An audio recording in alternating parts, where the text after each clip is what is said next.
welcome to another edition of A Little Perspective. We are getting close to wrapping up season 2.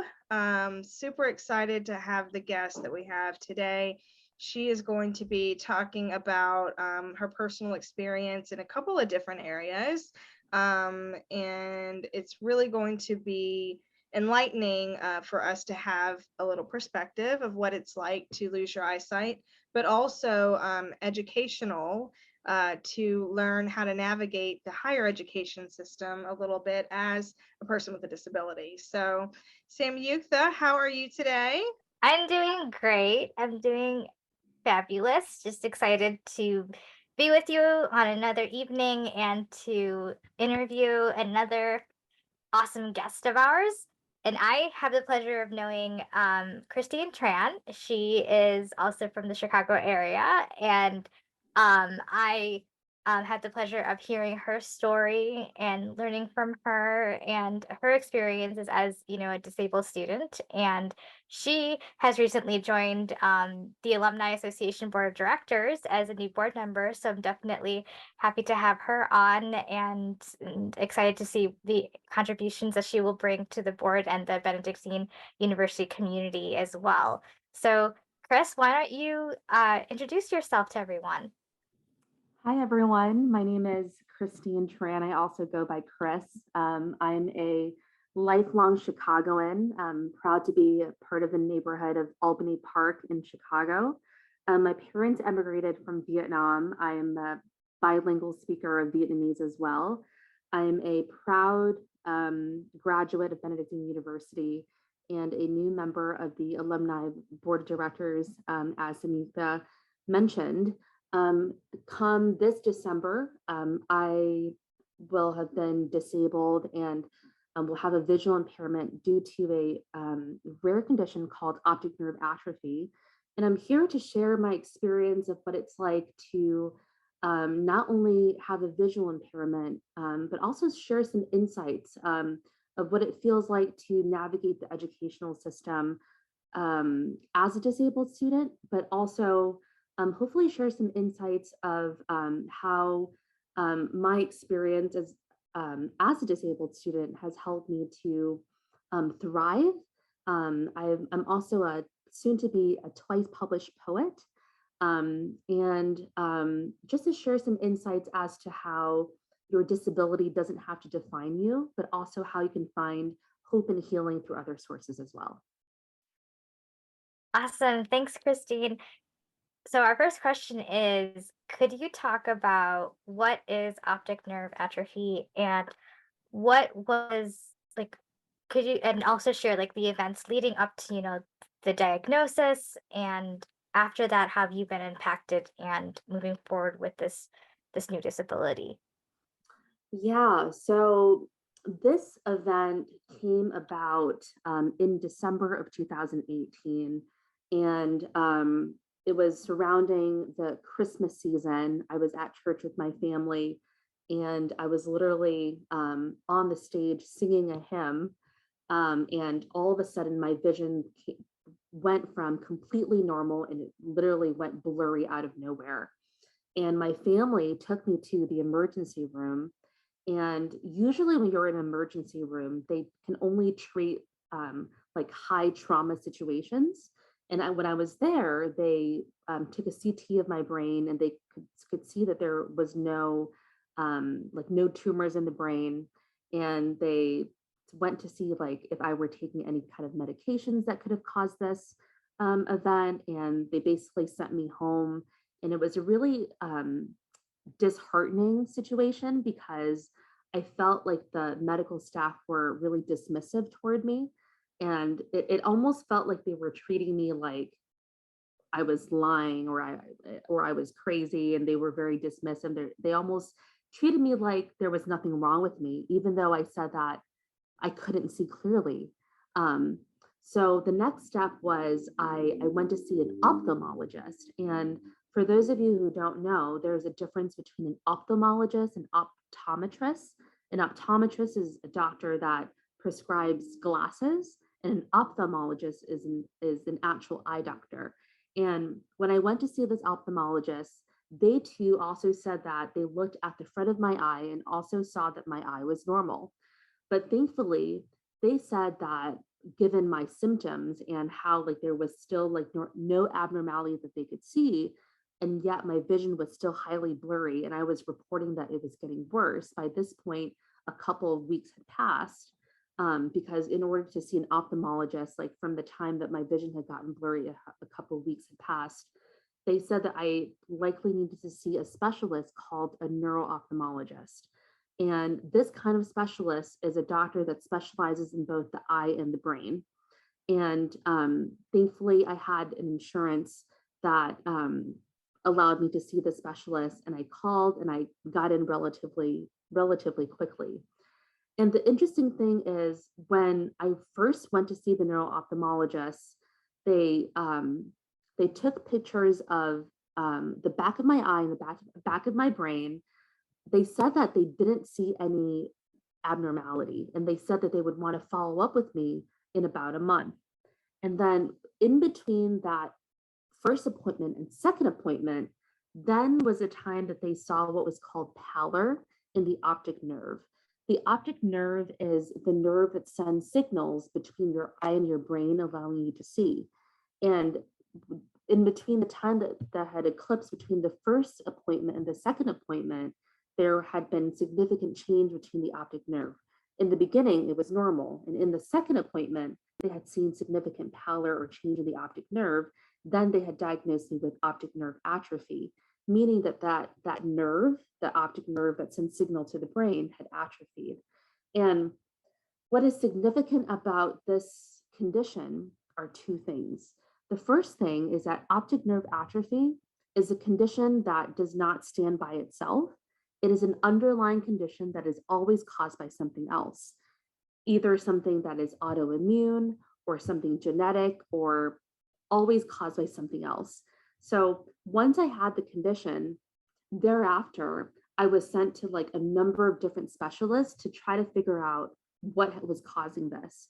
So I was sent to a rheumatologist. I was sent to do a spinal tap or a lumbar puncture. I was sent to do genetic testing. Like, everything was exhaustive. And this was done over a period of like 6 months to a year after my initial diagnosis. And the crazy thing is,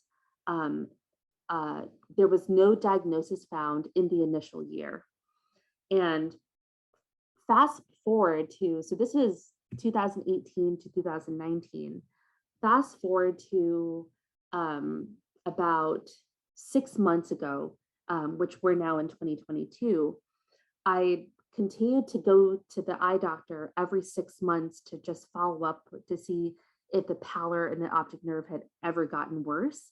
The good thing is, after the initial diagnosis, my vision was getting worse over the first 6 months, meaning my vision was getting more blurry. The good thing is that after the first 6 months, it did plateau, meaning that I did meet the diagnosis for being legally blind. And so how I would describe my vision to someone that like doesn't, to a lay person, is that I can't see beyond like 2 feet. And then in terms of like font wise, it has to be 36-point font for me to be able to see it. Because the legally blind, the minimum for being legally blind is that the number that, so 20/20 vision is considered perfect vision. And so the larger the bottom number is, the worse your vision is. And mine is 20/600, which meets the requirement for being legally blind. And then to fast forward to 6 months ago from now, I went back to the neuro-ophthalmologist, and they saw something that is called optic nerve cupping, which means that like the optic nerve there was like a hole in the optic nerve, which is indicative of glaucoma. So after all of this time, from the initial diagnosis all the way until now, which is nearly 4 years, they have basically found that the cause of the optic nerve atrophy is glaucoma. So it's been a 4-year journey to find that out. Is there a way that they could have seen the glaucoma coming before that happened, or that was just simply the cause of it? So that was the cause, but the tricky thing is, upon the time of diagnosis, there was no cupping initially. So they didn't see it as a possible cause at the beginning. So that's the tricky part. So like there were no other symptoms of glaucoma at the onset. Is it genetic? I'm sorry, Samyuktha. Oh, go ahead. Right. So Is to answer, it genetic? Because isn't glaucoma usually genetic? it can be in some families, but in my family, there isn't a history of it. And then in terms of genetic testing, the form of optic nerve atrophy that I have, there is no genetic marker for it. Now that you've, had the diagnosis, what happened next? Like what adjustments, did you have to make in your, daily life? Like you mentioned you can't see over 36 or you can't see less than 36. And so what have you done? Like how has that impacted you now? Yeah, so I mean, so after, years of living with this now, I think that one of the main things that has impacted my life in terms of adjusting with it, and this will kind of go with the educational part with it too, so it's kind of a two-part answer, is that at the end of 2021, I did go through an educational and vocational program through the state of Illinois, which basically changed my life. And I found it's going to sound really simple and really mundane, but I literally found it through a Google search, because when I was shortly after I was diagnosed, I searched, the Google search that I did was optic nerve atrophy support group. And I found a nonprofit group called Second Sense. And I went there, and they were the ones who told me about this governmental agency, which is called the Bureau of Blind Services. And the Bureau of Blind Services operates under the auspices of DHS. And they rehabilitate people who are completely blind or visually impaired like myself. And what they do is they offer us training in a wide variety, whether it's educational, mobility training, computer training, so that we can better adapt to being visually impaired. So when I was first diagnosed, I had a lot of trouble like navigating, like walking around. So one of the skills that I gained from going through this mobility training was getting around with and without a cane. So that was a really big help. How can other people with visual impairments contact the Bureau of Blind Services? Like what do you suggest? Like how can they get in contact with them? Because usually there's this belief, like with this government, that they're just so hard to get a hold of, it's so hard to get through for services. Yeah. And what do you suggest for people who need help with that?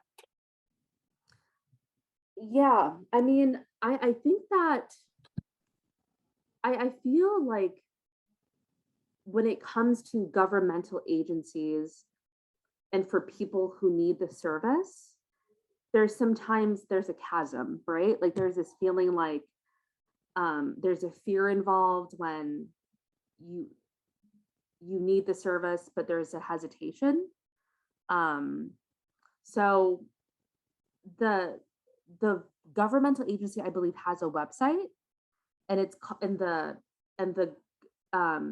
the program more specifically is called ICRE, which is Illinois Center for Rehab and Education. So I believe if you go on the website, there's a way for you to like contact the agency itself. So, and I think that the program runs, I don't know if it runs, I'm not quite sure how many times it runs a year, because the program that I went to ran from September until December. So I'm not necessarily sure how many terms there are in a year. But it's something that like is like, I remember one of the teachers says that it's not something that they would turn people away. Like it's something that it's a service that they really openly offer to people who need it. So I think if you look up Bureau of Blind Services and ICRE, that's the acronym for Illinois Center of Rehab and Education. It's something that's really readily open for people with visual impairments.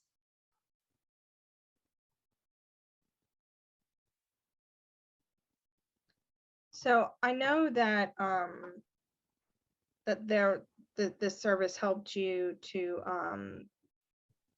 figure out how to navigate this new situation. Have you had any experience with any programs that have helped you professionally with navigating that world? I think that I would also credit the same program, because Cool. so the same program has actually offered, so under the same program, I'm considered not a student, but actually the verbiage that they use is actually, I'm considered a customer. So with that program, I have something called an IPE, which is an individual plan of employment. Excuse me. So the training that they give me is the idea that I would re-enter the workforce. So aside from the mobility training, I've been given like computer training as well, and a vocational goal.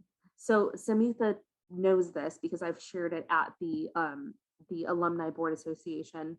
But the goal that I have with the Bureau of Blind Services is actually to go to law school. And that's actually the plan that I'm working toward now. The LSAT that I'm planning to take is actually in October. And then the goal is to apply to law school and to go, and it will be funded for by the Bureau of Blind Services. So, so this training program, the vocational program, is not only to rehabilitate visually impaired people, not only to adapt to like physical limitations, but also to rehabilitate with a plan for employment. Can you talk about now your college experience, your experience as a student, navigating, the college environment with, the with the blindness, and what resources did you use to give you that support, and if you had to go through the university directly, and Yeah. yeah, can you talk about that? Yeah, I do want to talk about that because I did go back to the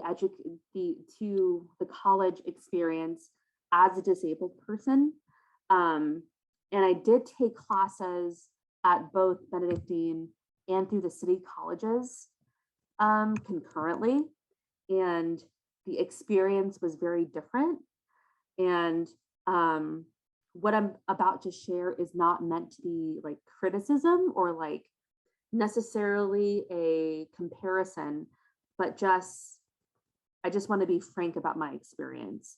And I think that perhaps since the city colleges is like a more, perhaps their system was perhaps more robust and they had more staff, they were able to do more for the disabled student. Like, I'll give you an example. Like for me, as a person with visual impairment, or perhaps with my visual impairment specifically, because I can't speak for every person with a visual impairment because there's a plethora out there, right? But for me specifically, reading physical books is really challenging, right? Because as I mentioned, in a physical like manifestation of a book, I can't see it unless it's 36 point. And so for me, like electronic texts are much easier. So the city colleges, they had a person who was able to reach out to publishers and convert physical text into electronic texts. That's pretty amazing. Benedictine did not have the capacity to do that. So I think that was just a matter of like staffing. So, and again, the city colleges it's like a citywide system, right? Benedictine is a one university system, right? So, and then here's another example where we can't blame it on staffing. There was a situation where I only had an iPad at the time and didn't have access to a laptop and couldn't get into like the synchronous session. And I reached out to the IT support desk and they couldn't help me. That's a pretty basic problem. Like that doesn't have anything to do, or not anything, but less to do with a visual impairment, and is a problem that even a traditional student would have. Wouldn't you agree? Like, I think that has more to do with a technology problem rather than a disability problem, or maybe a little bit of both. But I reached out to the IT support desk and the person was not very helpful. So I think that I would not attribute to a staffing problem, but I'm not sure how to, I think that was just not very helpful. Do you think that, and I'm sorry, I didn't mean to interrupt you, but to your point of what you just kind of said, do you think that it could have been like a difference of like a public school system versus, or university system versus a private? Do you think that would have had influence? Because I think a lot of times public, in my experience with the lower grades in my area, my sister was an advocate for school, public school students, and she has heard some really horror stories from private schools regarding students with disabilities. And there's not a whole lot you can do. You know, I mean, there's certain ADA stuff, but there's not nearly as much pressure for the private schools, and at least for high schools, junior high, elementary, as there is for public, because, you know, public, they get scrutinized a lot more in that situation. And then they also probably, the public schools probably experience disabilities a little more, just because there's more kids going to them versus private. Do you think that would have had an effect? I would agree with that. I would agree that perhaps that in a public school setting, there is perhaps a larger pool of disabled students. And so there has to be a greater staff and a greater accountability to respond to the disability. So I think that there just has to be a greater readiness. So, I mean, I think that has to be part of it, right? Because private schools naturally are going to be smaller. So there's naturally, I'm assuming there's going to be less of a sample size of disabled students. So they're not going to be as prepared. And while that is understandable, I don't think that it excuses the lack of readiness, right? Right. Yeah. So so up until you graduated from Benedictine, were you still doing city college classes at the time, or was there a time you switched over to 100% Benedictine? It was concurrent. It was concurrent. Okay, it was concurrent for the entire duration. Right. Okay, and I think that because it was concurrent, it made the difference seem so glaring. if that makes sense. Mhm. It just made it seem that the city college system just seemed that more well prepared. Like in terms of especially like the textbook conversion, and then like and then finally, like when I got the laptop up and running, like that laptop was from the Bureau of Blind Services, and like they helped me to like set it up virtually too. So like it felt like it went above and beyond the call, if that makes sense. And then I want to move the conversation like beyond the abstract, and there was even a situation. I wonder if there would be any students out there who would relate to this in terms of having like a difficult situation with a professor personally, because it happened to me, and it was a situation where it was an online class, and it was a situation where like I want to keep it as neutral as possible, but it's just a situation where I want to speak to, the student who feels or has felt discouraged or perhaps let down because of his or her disability, or has made to feel lesser than because of a professor or even a classmate. And I just want to keep it kind of broad in that sense.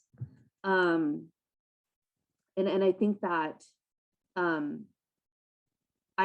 in that situation, what I thought that was best for me to do was to reach out to a different professor who was my advisor. And the advisor was really in my corner and really spoke some encouraging things to me, and said that, this is just one class. And she spoke to the fact that that I could rise above this, and that to not take it personally, because it was a situation where I just felt really, I think to say that I felt attacked would be too personal. But I just felt like the professor in the class whom I felt lesser than knew about my disability. But I just felt like she wasn't being accommodating.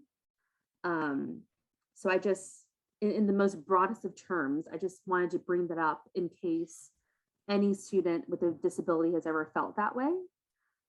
Because it's a fairly common way to feel if you have a disability of any kind.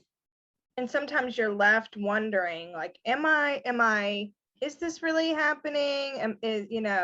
It can feel very, you question yourself, because Absolutely. you've been gaslit so much, as a person with a disability, that you just start to wonder, like, maybe it's not just me, maybe it's this, maybe it's that. But a friend of ours, Sammy, she's part of a book that we published last year, and her story is about a professor who she felt was not necessarily ugly to her, but discriminatory. And Sammy is the kind of person to not cry wolf, or to pull the card, as they say.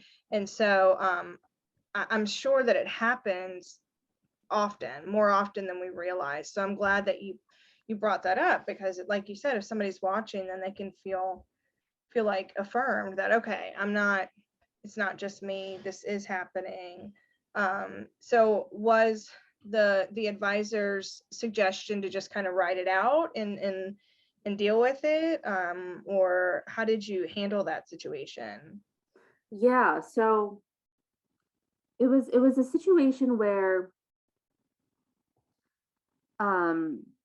it was kind of a class presentation, and in front of the class virtually, like the professor said, "Oh, you missed the point entirely," and it was very humiliating. And the thing is, like, she had made like other kind of snide remarks about my work, like throughout the class. And so it was a matter of like whether I should say something or not. Yeah.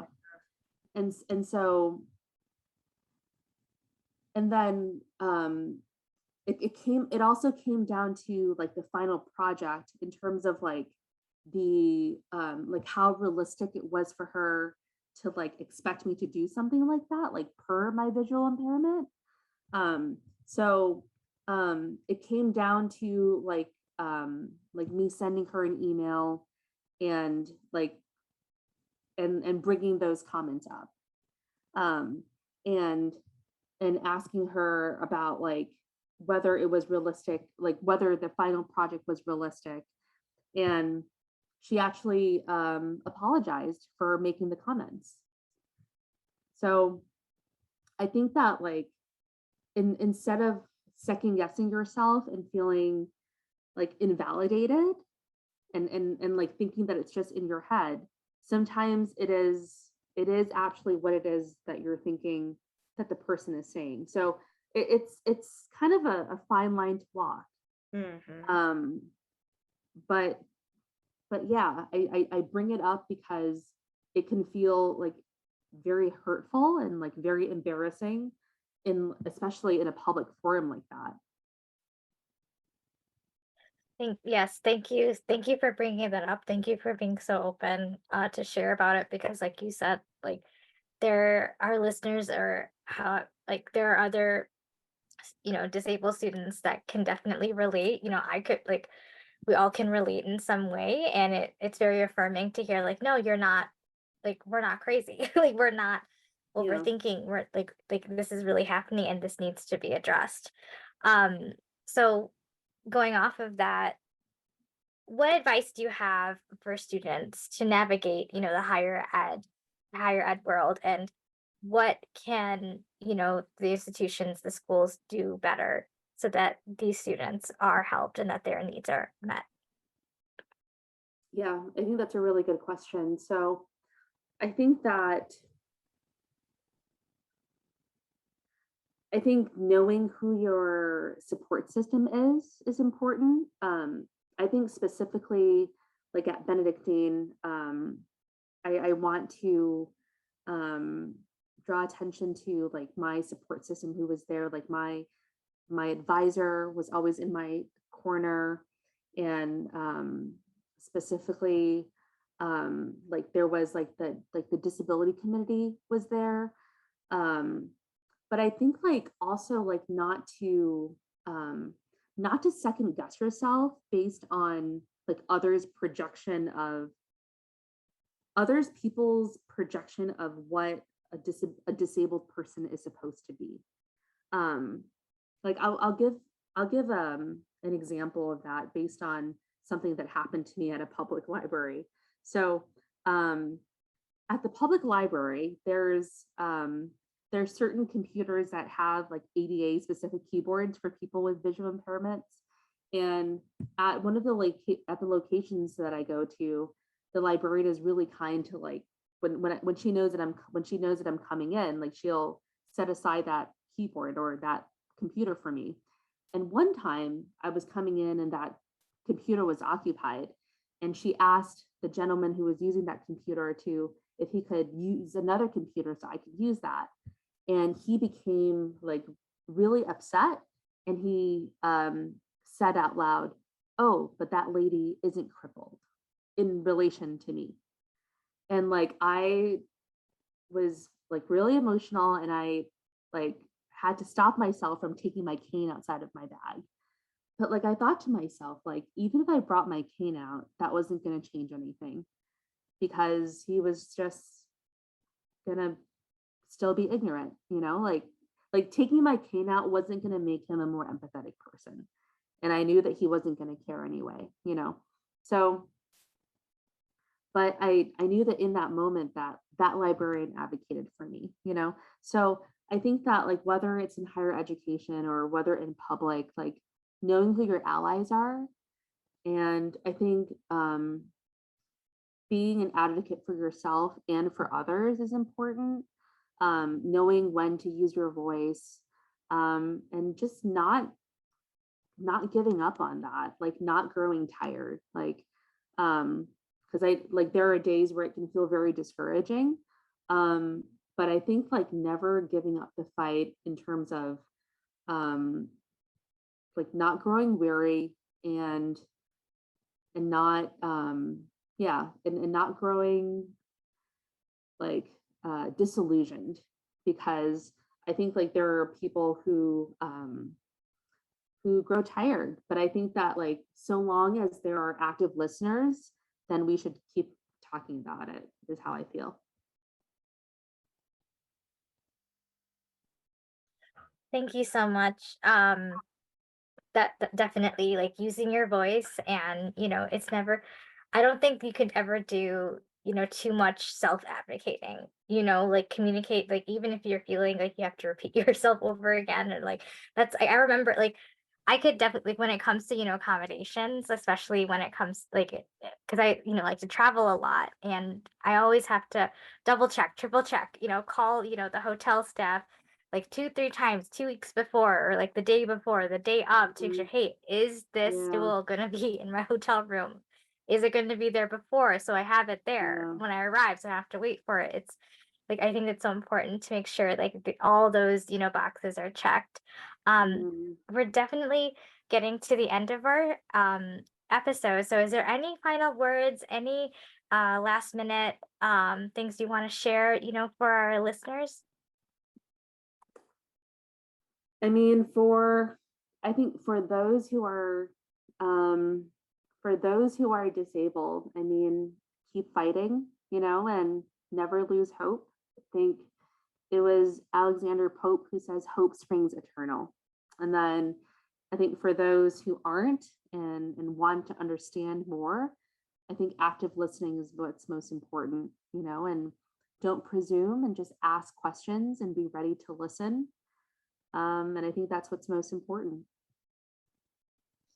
Active listening. I love that. Though that's so good. It's not something we do enough of just in general, but especially when we are relying on someone to share with us their own life experiences. And we have to kind of remove the thoughts and assumptions that we already have in order to hear their voice so that we can do what's best for them and not what we think is best for them. So that's wonderful. Ooh, that was so good. That was so full of information. We definitely could have continued on, but much like the rest of us, ADHD doesn't allow me to continue on for too long. I am so grateful for you sharing your stories and the information that you did. Would you, if someone were to want to get in contact with you to either have you speak or whatever it may be, what is the best way for them to reach you, Chris? Yeah, I think by email is best. Samyuktha has my email, so you can feel free to share my email with them. Okay, awesome. Do you mind if we put it in the comments, or do you want them to reach out to us? I think they can reach out to you. Okay, excellent, excellent. So listeners, if you have interest, then send us a message and we will get you that contact information. Chris is full of personal experience and then also educational experience as well. So Samyuktha, is there anything else that I have missed or left out? No, just that this was such an informative, very, eye-opening episode of, a little perspective of disability awareness. So thank you again, Christine, for sharing your story with our viewers. And I hope, viewers, that you got to learn something new today. Yes, absolutely. So thank you again, Chris, for your time and sharing all of this information with us. Thank you, Samyuktha, as always, for being such an amazing co-host. And thank you, listeners, for being here. We love all of you, and we hope you have the best day. Bye, everybody. Bye.